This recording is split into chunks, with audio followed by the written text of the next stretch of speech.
apakah pembabaran dhamma bukan bagian dari praktek dhamma gitu. Maka yang perlu kita luruskan di sini adalah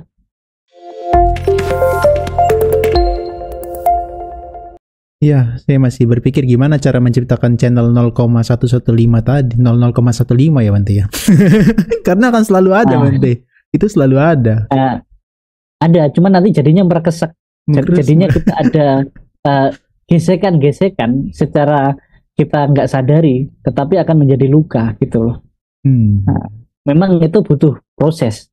Seperti di dalam Uposatha Sutta, di situ kan ada bahwa kemiringan batu di lautan itu pun bertahap terus. Justru malah kalau kita mau langsung ubah, itu malah rusak, pecah gitu. Maka bertahap, perubahannya bertahap, tapi tidak bisa meninggalkan full atau melupakan full, tapi tahu kita sedang di mana, sedang sama siapa, sedang ngapain, itu pun berbeda-beda kan prakteknya. Kalau sutta itu, kalau membahas tentang sutanya beda-beda gitu loh. Iya. Nah, Oke. Tapi saya setuju. Misalnya ketika di kalangan orang yang sedang kemalangan, keluarganya meninggal atau ditinggal meninggal, kan nggak mungkin kita ceramai ganti paramang tapo titikang kan. Rusak langsung Bante. Langsung gak jadi umat Buddha lagi dia. Pahami saja memang kehilangan gitu loh. Tidak bisa kita langsung kasih kalimat anicca. Salah satu memang iya, cuman dia tidak lagi baik-baik saja. Setidaknya kita misalnya kasih kasih materinya ya tentang cukup Sigala Sutta aja. Bahkan kewajiban anak atau keluarga yang ditinggalkan, apa sih yang dibutuhkan orang yang sudah meninggal, itu dulu aja gitu loh. Jangan langsung ganti paramong sama anicca kan itu. Oke.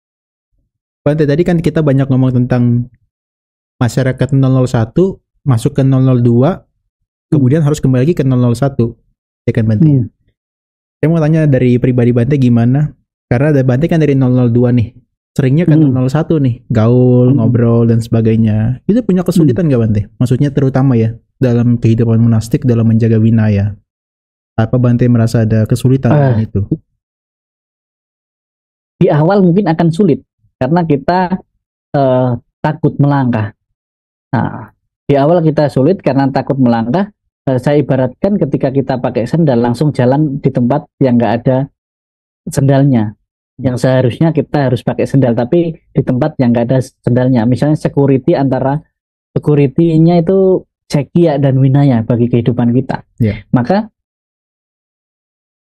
ada satu kalimat yang pernah saya tulis di salah satu buku, jangan takut melangkah, yang terpenting langkahmu tidak menakutkan orang lain. Jadi hidup ini tentang perjalanan, cepat nggak harus berlari, apalagi lari dari kenyataan kan itu. Nah, jadi kita di situ, pengalaman saya sendiri di awal, kita punya komitmen bahwa sejauh-jauhnya saya melangkah, saya tahu mana yang boleh saya pijak, mana yang nggak boleh saya pijak. Ketika itu masih sewajarnya sebagai seorang biku, walaupun tidak wajar di beberapa kalangan, itu akan tetap saya lakukan karena saya udah melalui pertimbangan tertentu dan sudah bertanya kepada orang-orang yang mungkin punya pengetahuan tentang hal itu, misalnya winaya, mungkin sekya dan lain sebagainya. Memang tertulis di dalam winaya, kemudian sekya ada, tapi kita lihat situasi kondisi, kemudian lihat zamannya, kemudian lihat kapan, di mana, sama siapa. Nah, kita lagi ngapain. Nah, di situ maka terbentuknya winaya sekya itu kan ada karena apa. Nah, kita di situ. Jadi intinya kalau sampai sekarang lebih baik saya dibenci tetapi tetap melakukan yang baik dan benar daripada saya munafik hanya supaya disukai atau tidak dibenci oleh umat Buddha lah, khususnya umat Buddha itu sendiri. Karena ketika kita membangun sesuatu di umum, kita harus bisa menyesuaikan tetapi tidak kehilangan cara hidup kita sendiri. Gitu. Itu salah satunya bagaimana kita perlahan-lahan benar-benar bisa menyesuaikan situasi kondisi, tapi kita tidak meninggalkan jati diri kita. Ini tuh John. Bante, itu terkait dengan apa yang Bante lakukan misalnya, kan saya sering baca ya Bante ya, katanya ini Bante industri. Pendapat Bante gimana tentang Bante industri? Kalau misalnya pendeta kan oke lah, pendeta industri masih oke lah. Misalnya kayak apa tuh pendeta Marcel ya. Kemudian juga kayak Habib Jafar. Ya, saya Habib perhatikan oke lah kalau Habib atau pendeta industri. Ini kalau Bante industri gimana? Komentar Bante kayaknya belum pernah dibahas nih. Ya, sebenarnya industri itu sendiri kan Habib sendiri yang kasih ke saya bahwa ini juga Bante industri. Tapi itu oke lah, biarkan, itu kan menjadi satu satu tren atau satu hal yang mungkin anak-anak muda itu tidak canggung ketika bersama Bante industri gitu. Tetapi ketika benar-benar di protokol dan lain sebagainya, mungkin kalau orang tanya sama yang berbagai yang undang saya, mungkin yang endorse lain sebagainya yang free mungkin saya sendiri sih. Itu industri kan hanya sebutan, tetapi di nyatanya ketika saya podcast, ketika saya acara dimanapun, ya sama tim kalau tanya nggak mungkin tanya harga, karena kita nggak ada harga gitu. Karena kita nggak ada harga dan harganya tidak terbatas karena nggak ada harga gitu. Kalau yang lain kan pasti ada harga. Kalau kita, yang penting kamu menyediakan transportasi pulang pergi selesai, yang lain nggak usah, nggak perlu gitu kan, istilahnya di situ. Nah itu sendiri. Tapi kalau industri itu kan di kalangan umum, biarlah di kalangan umum mengenal seperti itu supaya mereka tidak terlalu canggung atau nggak enakan jadinya. Kalau berhubungan industri kan orang akan berpikir materi. Sedangkan dari berbagai pemuka agama yang berbeda kan Buddha sendiri gitu. Paling enak dengan materi kan budi sendiri gitu. Paling enak ngundang Bante berarti kalau udah setelah tengah hari Bante ya. Nah itu yang sering terjadi karena jadinya mereka lebih sering mengundang saya acaranya lewat tengah hari, nggak nanggung makan gitu. Teman-teman yang undang Bante, kecuali saya nih online soalnya, kecuali saya kan online ya. Teman-teman harus ngundangnya di pagi hari atau salah satunya siang hari ya. Nah, jadi ada, iya itulah. Jadi Bante industri itu hanya sebutan saja. Nah, kalau biar bisa membahas lebih nyaman dengan yang lain, atau bisa setidaknya di kalangan non Buddhis sendiri akan lebih nyaman ketika ketemu di luar gitu. Kalau misalnya panggilan Bante sendiri itu kan, kalau dulu ada biku di airport aja sering dipanggil gundul lah, tom samcong lah, lain sebagainya kan. Tapi setelah kita menjelaskan bahwa panggilannya Bante, kayaknya ketemu siapapun yang berjubah di airport maupun dimanapun pasti dipanggil Bante gitu. Nah, kita dulu punya kebencian kepada mereka ketika kita biku itu dipanggil gundul, tom samcong, Buddha. Bukan, sebagian mereka tidak ada maksud, tetapi nggak tahu harus panggil apa, harus sebutan apa. Nah itu, jadi ketika kita menjelaskan, justru kita menolong umat Buddha sendiri untuk tidak membenci mereka, karena sekarang panggilnya udah Bante kan gitu. Gundul masih oke, kalau gurunya Cupatka itu yang agak nggak enak di hati. Ya sebenarnya dipanggil gundul pun nggak perlu kecewa, kan memang kenyataannya gundul kan. Gunawan ya Bante ya. Iya, gundul tapi menawan. Itu sih. Jadi yang ingin saya sampaikan ke teman-teman sih, yang selama ini yang saya tunjukkan di media sosial dan lain sebagainya, terutama dan utama itu udah melalui diskusi dari guru saya sendiri, mungkin dari para senior saya yang memang benar-benar ngerti harus bagaimana, itu ada. Dan kadang-kala jok-jok yang mungkin di kalangan Buddhis merasa tersinggung, ya nggak masalah. Justru kita ceramah kan harus membuat orang tersinggung untuk berbenah, bukan malah sakit hati gitu loh. Kalau saya sering bilang ke teman-teman, kalau kita dengar dhamma, justru kita harus tersinggung. Tersinggung tapi kepada diri kita sendiri untuk kita praktekkan perbaikan gitu. Kalau hanya kita, oh iya ya, bagus ya, itu namanya hiburan gitu.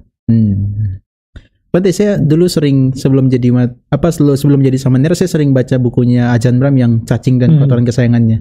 Ini kan kumpulan jokes, tapi dia jokesnya tuh terlalu intelektual Bante ya. Mungkin Bante harus kompilasi jokesnya kemudian dibuat di versi Indonesia nih, yang mungkin bisa mengena juga tuh.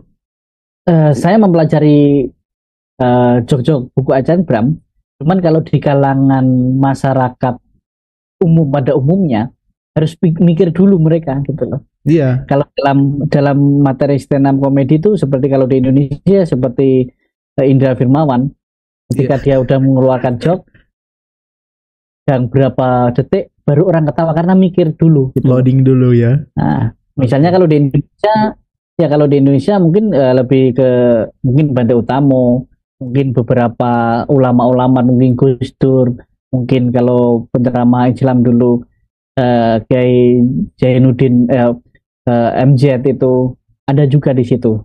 Maka sedang di mana kita? Mau serius atau pas mau slow atau mau yang humoris gitu. Maka kalau saya menyampaikan dhamma, saya bagi menjadi 3.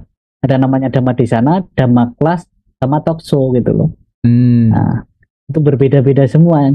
Kalau pas dhamma desana, benar-benar dhamma desana yang saya pelajari bahkan di Thailand, namanya dhamma desana, di situ malah membaca ulang kembali sutta. Iya. Bahkan pakai buku. Nah, hanya membaca ulang sutta, bahkan Waisa, Magapuja. Kalau di Thailand nggak ada ceramah, tapi bikunya yang duduk di tempat khusus itu membaca ulang sutta tentang Waisa, tentang Magapuja gitu. Nah, ketika kita dhamma kelas seperti ngajar, seperti misalnya di STAB, mungkin di kelas-kelas dhamma kelas, mungkin itu ngajar benar-benar dan itu bisa dengan humoris. Beda dengan talk show kan menampilkan dhamma dengan menarik dan lain sebagainya. Ditambah lagi sekarang kan podcast. Jadi ada 4 ya. Jadi 4 ya. Jadi 4. Dhamma di sana, kemudian dhamma kelas, talk show sama podcast gitu. Maka kita nggak bisa menemukan, kalau kita membawa dhamma di sana ke podcast sama ke talk show, maka nggak ada yang datang kan sering.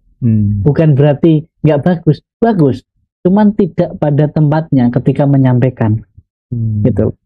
Begitu juga ketika kita talk show tapi bawa ke waktu dan tempat dhamma di sana, maka jadinya nggak sakral lagi gitu.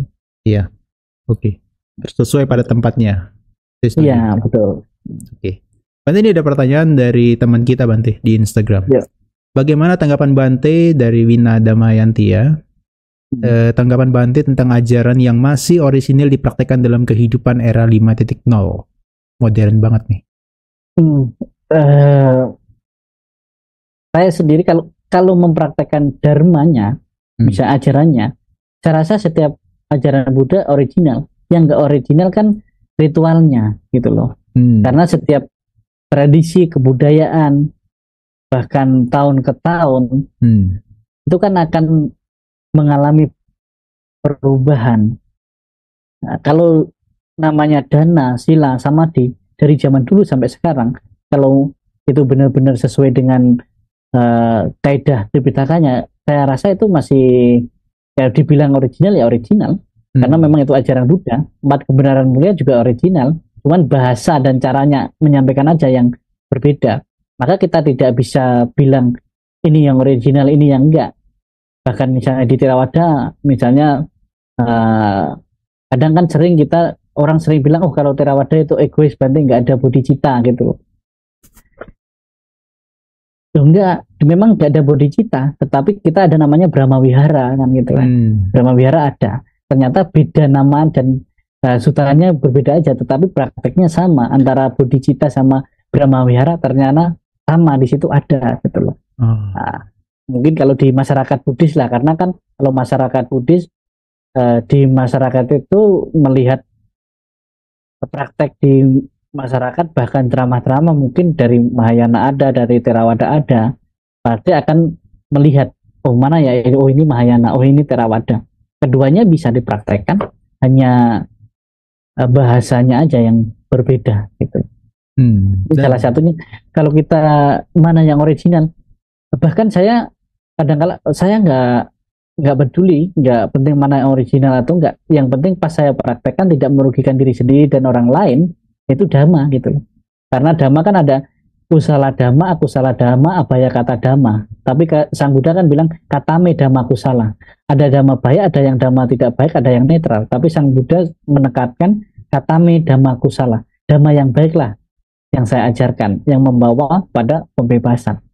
Itu yang baik. Bahkan ajaran apapun dhamma gitu loh. Tetapi kita lihat dhammanya ini benar-benar enggak gitu loh. Dharma kan ada yang baik, ada yang enggak. Membunuh juga dhamma loh. Ajaran yang tidak benar. Ajaran dhamma itu kan ajaran kebenaran bagi yang meyakini gitu. Bahkan membunuh bagi kalangan tertentu kan suatu kebenaran bahkan yang diharuskan di ajaran mereka gitu. Nah, tapi berbeda dengan kita. Kalau di Buddhis kan mana yang tidak merugikan diri sendiri dan orang lain, maka itu kebenaran.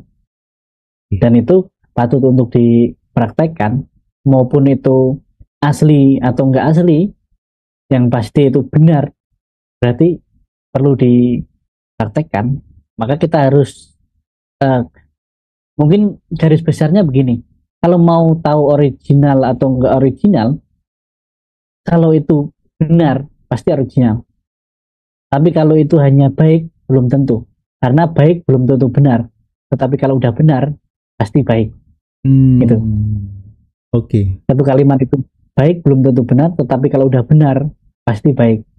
Karena banyak hal yang bahkan tidak selalu kebenaran itu logika gitu loh. Karena ada sesuatu yang nggak bisa dilogika tapi itu kebenaran gitu.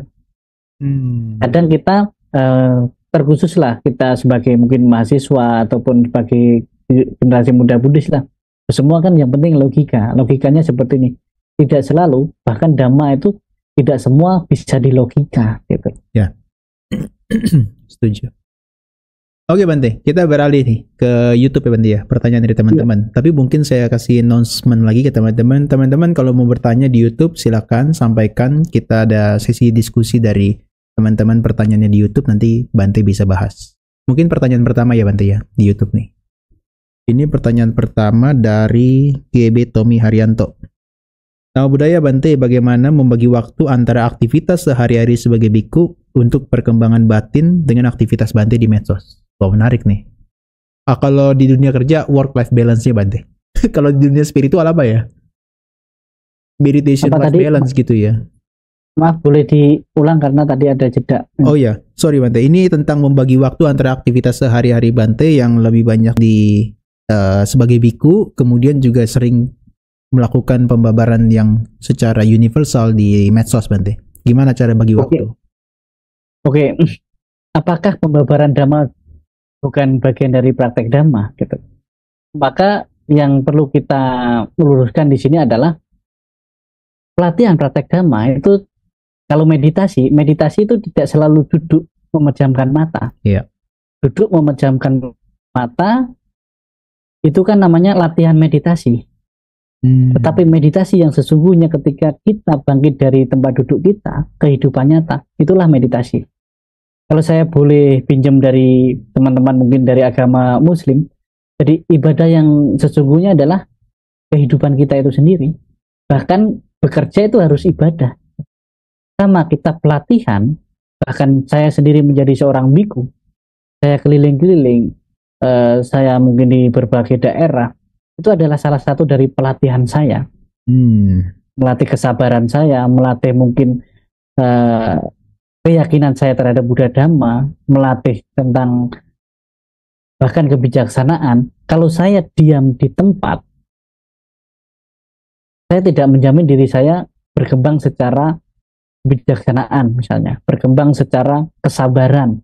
Ya sama orang duduk meditasi di wihara pakai AC nyaman, tempat duduknya PTN yang nyaman, karena kalau kurang nyaman kita ganti yang baru.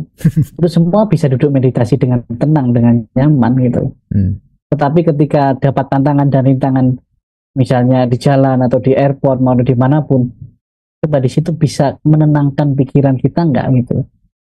Nah, fasilitas kita nggak sama. Menjadi seorang biku bagi saya bukan hanya tentang duduk meditasi untuk saya sendiri, tetapi kita ingat bahwa dasa parami salah satunya bahkan di poin pertama adalah dana parami. Dan saya nggak bisa berdana materi, saya nggak kerja, walaupun dibilang banding industri, tapi nggak ada penghasilan saya gitu. Maka saya salah satu cara saya memupuk bagian dari dana parami ya dengan cara itu gitu. Dengan cara bagaimana diskusi dhamma mengarahkan mungkin kasih solusi beberapa orang yang perlu dan butuh saya di situ. Di situ saya merasa bahagia ketika saya bermanfaat bagi orang lain. Karena bagi saya bahkan kita seorang biku, hidup seorang biku itu harus menghidupan kehidupan lainnya. Bahkan kita harus namanya katanyu kataweti. Biku punya kewajiban ke umat, umat punya kewajiban ke biku menyokong, dan biku punya kewajiban mengarahkan umat. Nah, masalahnya sekarang umat yang diarahkan nggak mungkin dia datang ke wihara untuk minta diarahkan, enggak. Tapi kadangkala kita yang ke masyarakat, ke keliling untuk mengarahkan mereka, gitu loh. Nah, enggak, karena penyakit mental itu tidak seperti orang sakit jasmani yang pergi berobat ke dokter, karena mereka nggak sadar bahwa sedang sakit, gitu. Kecuali mereka semua datang ke wihara minta arahan apa, mungkin nggak perlu pergi-pergi saya gitu. Nah, ini tuh salah satunya. Bahkan anak muda sekarang nggak mungkin mereka setiap saat mungkin mau bisnis, mau mungkin soal percintaan dan lain sebagainya, nggak mungkin tanya di wihara. Bahkan saya beberapa kali membuat pelatihan untuk khusus anak-anak muda, dan topiknya harus sesuai anak muda, misalnya pacaran ala Buddhis, misalnya berhubungan dengan pasangan dan lain sebagainya, karena nggak mungkin mereka tanya di dalam bakti sala. Karena ketika tanya di bakti sala diketawain orang, misalnya lah pengalaman saya perjalanan beberapa kali, kalau dibilang beberapa kali menggagalkan orang yang mau bunuh diri karena putus cinta. Karena ketika dia ke wihara, tanya di wihara, ya udah terima saja, lepaskan saja. Enggak semudah itu dari Guslo kan itu. Karena bagi mereka itu masalah hidup dan matinya gitu loh. Tapi ketika mereka misalnya ke wihara, mereka pertama udah malu duluan kan, malu dan lain sebagainya. Tapi kadangkala kalau saya ada sesi yang seperti konseling itu, biasa umat itu jemput saya, kita ngopi sambil diskusi di situ. Satu orang, karena ketika dia di wihara, pertama, kadang-kala orang wihara ketika ada orang yang punya masalah datang, akan dilihat terus dan mereka nggak nyaman atau tidak, mungkin justru malah entah disuruh orang lagi putus cinta, pikirannya kacau, disuruh duduk meditasi gitu. Nggak langsung seperti itu juga, tapi bagaimana mengarahkan pelan-pelan. Saya rasa selama saya jadi biku, sejak dari dulu sebenarnya saya kemana-mana, tapi orang tahunya kan setelah ada di podcast gitu. Maka dulu lebih banyak justru di masyarakat, terkhusus umat Buddha, biasa umat-umat yang tidak mungkin dia konsultasinya ke wihara. Kalau teman-teman Buddhis, kalau di Medan mungkin sebagian tahu, kalau saya dari pagi sampai sore itu jarang di wihara, tapi lebih sering dari satu kafe ke kafe lainnya. Karena beberapa umat itu ingin ketemu di sana. Karena ada umat yang tidak umat wihara saya, atau umat yang tidak umat organisasi saya, bahkan umat yang bukan umat Buddha. Dia nggak mungkin dan tidak mustahil untuk masuk ke wihara ini. Kita mungkin bagi teman-teman kita paham lah. Bahkan mungkin dari berbagai mungkin ketemu Bante dari tempat lain, karena Bante ini nggak mungkin ke sini gitu. Nah, kita ketemunya di tempat lain atau bersama lain atau ngopi bareng dan lain sebagainya. Nah, lebih ke manusia ke manusia. Karena kita tahu masalah kita bersama ketika di negara yang kita harus diatur oleh negara, diatur oleh organisasi. Dalam hal kita nolong orang aja, kita harus tahu tempat dan waktu. Salah satunya itu. Intinya adalah saya sadar saya belum bisa mencapai kesucian dengan duduk meditasi di wihara, maka saya perlu pengabdian diri kemana-mana. Itu.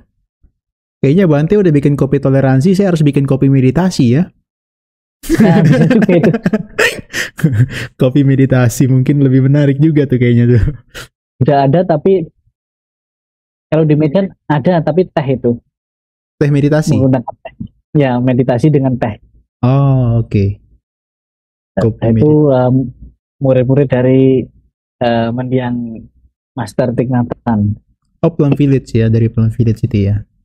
Ya, meditasi dengan musik, dengan main gitar. Karena di dekat, saya kan sering di hutan Tangkan itu, dekat sana itu ada satu center, dan itu dari muridnya Master Thich Nhat Hanh. Okay. Mungkin itu jawaban untuk yang bertanya tadi, bahwa untuk menyeimbangkannya setiap saat, setiap hari justru saya harus ekstra untuk security dalam diri saya sendiri. Bahkan ketika di masyarakat, karena untuk praktek winaya sebagai biku di dalam putih mungkin saya bisa lebih gampang dibanding ketika keluar. Tapi ketika keluar saya bisa melewati itu dengan tantangan dan rintangan itu. Ketika saya kembali ke monastik, maka saya akan lebih bisa dibilang lebih tidak banyak tantangan dan rintangan. Karena tantangan rintangan menjadi seorang babajita sekarang bukan hanya tentang dari dalam pikirannya sendiri, tapi dari pikiran orang lain, dari pikiran orang lain yang menjadi ucapan dan tindakan orang lain itu juga mempengaruhi. Oke. Itu. Ya, setuju Bante. Saya juga sering dengar dari Bante Utama bilang, ya kalau latihan meditasi misalnya kayak di tempat center-center, itu kan cuma simulasi, yang di dalam kehidupan sehari-hari itulah yang nyata sebetulnya. Tapi sorry ya Bante, tadi ketika Bante ngomong tantangan, rintangan, saya langsung ingat lagunya Sun Gokong soalnya. Walau halangan, tantangan, rintangan membentang ya. Oke, kita pertanyaan selanjutnya Bante ya. Dari YouTube lagi. Ini pertanyaan kedua dari Andri Perdono. Selamat malam Bante, saya Andri dari agama Islam. Saya asal Kalimantan Selatan. Saya mau bertanya ke Bante bagaimana agama Buddha akan menyikapi anxiety disorder di masa kini. Kecemasan itu Bante, gangguan kecemasan. Ya salah satunya dengan meditasi tadi. Latihan meditasi itu yang pertama dan utama. Pertama adalah meditasi. Kemudian selanjutnya adalah ada yang namanya meditasi perenungan. Meditasi perenungan itu kita sering-sering meditasi perenungan dari apa yang kita pelajari, dari kehidupan kita sehari-hari, mana yang perlu kita cemaskan atau mana yang tidak perlu. Jadi kita harus seni menjadi bijaksana, itu harus tahu mana yang harus kita perjuangkan, mana yang harus kita tinggalkan. Kita sering terpenjara atau bisa terjebak pada sesuatu yang sebenarnya tidak perlu kita pikirkan, tapi malah kita pikirkan jadi kecemasan. Dan kita lebih sering terpenjara pada apa yang pernah kita lakukan tapi salah. Tapi kita tidak memaafkan diri sendiri, tidak melepaskan, tidak memaafkan, tidak justru malah kita mengikat, maka itu akan menjadi kecemasan seterusnya, kita sulit melangkah. Maka kalau di dalam kehidupan ini kan hanya ada 3 masa. Masa lalu, masa sekarang, dan masa yang akan datang. Tapi hidup kita hanya di masa ini. Yang sering kita cemaskan lebih sering tidak terjadi. Tapi kenapa kita terus mencemaskan lagi? Seperti tantangan kita. Kadang-kadang kita takut gagal. Tetapi kita tidak pernah mencoba karena rasa takut itu. Jadi cemas boleh, tapi jangan berlebihan. Cemas menjadi security bahwa kita harus membuat kita sulit melangkah. Bahkan penyesalan masa lalu itu akan membuat kita sulit melangkah.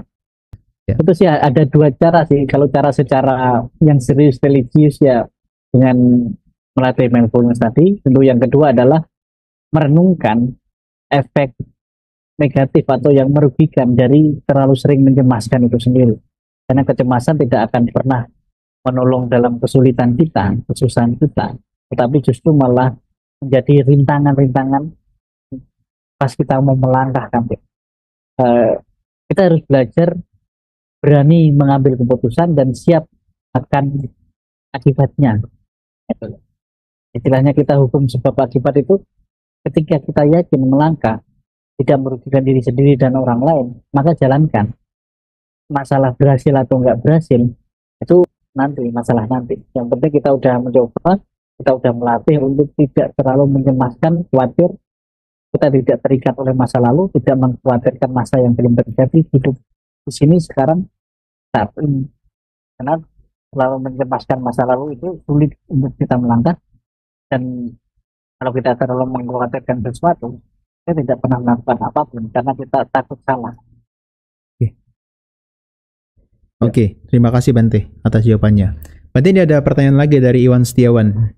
Bante, bagaimana caranya menghadapi penghinaan tentang ketuhanan dalam ajaran Buddha atas penganut ajaran lain?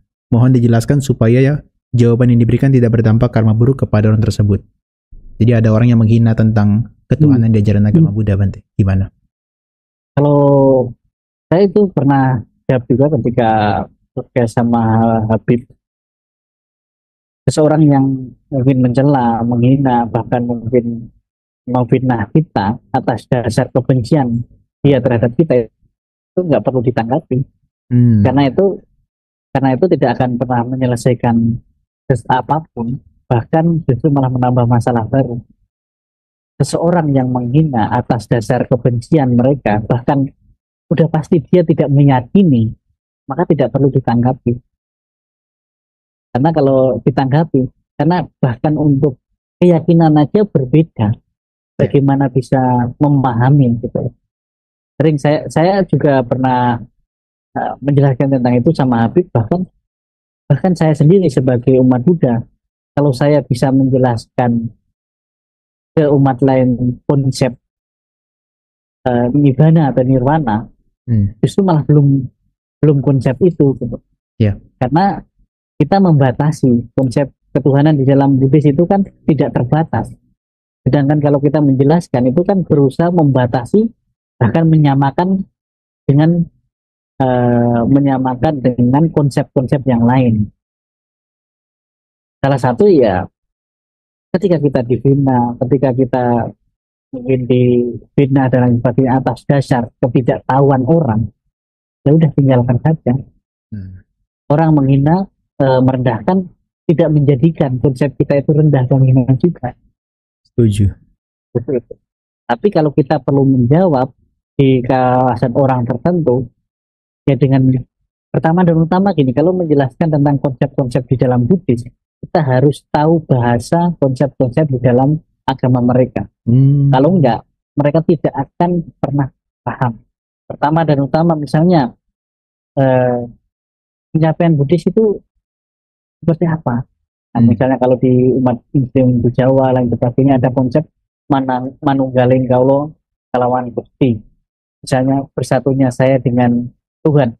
Itu kalau di Buddha itu bukan sebatas bersatunya saya sama Buddha. Jadi saya Buddha itu sendiri, bahkan menjadi seperti Buddha itu sendiri.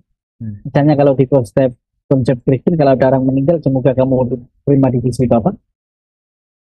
Kalau di Buddhis, kalau orang meninggal bahkan mencapai, semoga kita itu setara dengan Buddha. Berarti kan udah mencapai pembebasan. Nah, salah satu trik adalah bagaimana kita belajar bahasa agama lain kalau memang kita perlu menjelaskan. Itulah salah satu, mungkin kembali ke tadi pas John ngobrol-ngobrol sama saya di awal, saya belajar, saya harus kuliah. Karena dulu saya sendiri merasa sulit belajar agama Buddha, bahkan sulit memahami, karena di Buddhis kita, bahasa kita itu sulit kita pahami. Maka saya kuliah S1 itu pendidikan agama Buddha, S2 saya mengambil sastra tapi bahasa Indonesia. Bahkan waktu itu, ngapain Banti kok ngambil bahasa Indonesia, kan di Indonesia biasa orang ngambil Inggris, Mandarin, saya bahasa Indonesia. Kenapa? Salah satu alasan adalah saya ingin menyampaikan dhamma acara Buddha itu dengan bahasa Indonesia yang dipakai umat Buddha sehari-hari. Salah satunya begitu. Karena saya pernah mengalami kesulitan memahami dhamma, maka saya harus tahu bahasa saya yang sebenarnya itu seperti apa untuk menyampaikan dhamma. Sama yang saya pergunakan di podcast dimanapun itu, bagaimana sih menyampaikan sutta, menyampaikan Vinaya, Abhidhamma itu dengan bahasa mereka, dengan bahasa masyarakat, biar tidak kelihatan saya menggurui atau saya mengutip suta-suta. Bahkan sebagian orang waktu itu pernah sampai menyerang di media sosial lain sebagainya. Katanya Bante Kira di podcast nggak pernah menyampaikan suta-suta. Yang dia nggak tahu, yang mereka nggak tahu, itu semua dari suta-suta. Tapi saya ubah ke bahasa sehari-hari. Tapi saya kan ketika podcast nggak perlu bilang bahwa ini dari Anguttara Nikaya, dan Nikaya Jikni yang juga menyampaikan. Kalau saya menggunakan kalimat itu, semua orang langsung tutup telinga yang tidak berbeda. Betul. Tapi saya hanya ngambil dari sutta. Misalnya dari Dhammapada ayat pertama, bahwa kehidupan manusia itu yang mempengaruhi kita, bahkan yang membentuk kualitas diri kita hanya satu, yaitu pikiran kita. Karena pikiran kita itu membentuk kita, kelompok dari kehidupan kita. Itu kan di dalam Dhammapada. Nggak mungkin saya di podcast bilang di dalam Dhammapada ayat pertama Sang Buddha menyampaikan, mereka udah langsung tutup telinga. Bahkan ketika mendengar, nggak usah jauh-jauh, kita ketika mendengar firman atau mendengar ayat-ayat yang lain dengan catatan kaki, pasti kita juga menutup. Kita menutup karena tapi kalau mendengar mungkin Ustaz mungkin Habib atau siapa yang tidak menggunakan dari ayat berapa langsung, kita bisa menerima. Maka bahkan untuk saya bisa berani ke masyarakat, itu saya harus ambil kuliah S2 waktu itu, belajar sastra bahasa Indonesia. Bagaimana untuk menyampaikan dhamma itu ke anak-anak muda, bahasa mereka, bahkan bahasa masyarakat yang mudah. Nah, kalau di kalangan umat Buddha, pasti saya bawakan catatan kakinya, misalnya di dalam Anguttara Nikaya, di Nikaya apa, bisa saya sebutkan. Tapi kalau di umum, sebisa mungkin saya nggak menyebutkan, supaya bisa dinikmati, bisa dipraktekkan, tidak perlu merasa mereka, oh ini kan saya praktek Buddha dan ini salah satunya itu pada anak muda. Karena anak-anak muda ketika dengan bahasa mereka, misalnya kalau saya ngobrol sama anak Jakarta, anak Jaksel ya pakai lo gue, walaupun ngomongin dhamma aja pakai lo gue, tapi jangan di Jawa Tengah pakai lo gue kan gitu. Beda, konsepnya beda. Kalau kita di Medan kau aku gitu, kalau di anak-anak muda. Nah itu bukan masalah sopan atau enggak sopan, tapi kita sedang di mana supaya mereka langsung masuk ke pemikirannya. Mungkin itu. Nanti saya potong bagian yang menghina Bante itu, hati-hati karena Bante kuliahnya S2-nya sastra loh untuk bisa menyampaikan hal-hal seperti itu. Ya juga lah, itu kan pembelaan diri juga sebenarnya. Ya, karena itu memang penting sekali sih, karena misalnya sekarang kan anak-anak muda Buddhis kan sudah mulai muncul, seperti John sendiri ke masyarakat, ke anak-anak muda Buddhis. Salah satu yang kita sadari nggak sadari, bahasa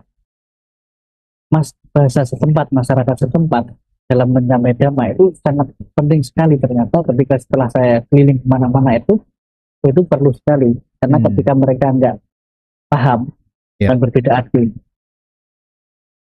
anak muda lah, istilahnya dhamma itu masuk ke kawasan generasi sekarang pun bisa gitu.